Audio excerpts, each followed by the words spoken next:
Con Samuel Amato, capitano e esperienza allo stato puro del Bassano, avevamo detto in fase di presentazione della gara un Bassano che è una squadra rocciosa nonostante la mancanza e l'avete dimostrato fino alla fine, insomma, 3-2 a Forte dei Marmi.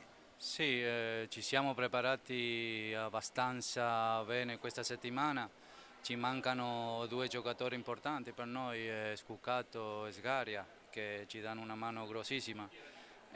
Giocare con questo squadrone qua che per noi hanno quasi quasi due squadre è un po' difficile, però abbiamo fatto il nostro e per un pelo magari si pareggiava. Ora, al di là di quelle che sono le prestazioni, che io ho visto anche la gara del Bassano, la prima gara, insomma anche sfortunata in parte, però di fatto la classifica ancora dice zero.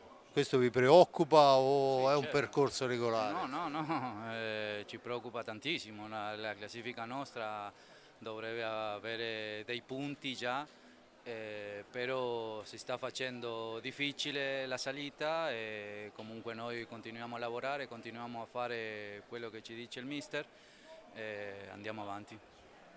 Senza ombra di dubbio è stato un Bassano che ha fatto, visto in una fase difensiva importante perché insomma è riuscito a contenere campioni come Gil, come Ambrosio e gli altri, Sì, perciò insomma mi pare importante. Forse davanti c'è da lavorare ancora un pochino.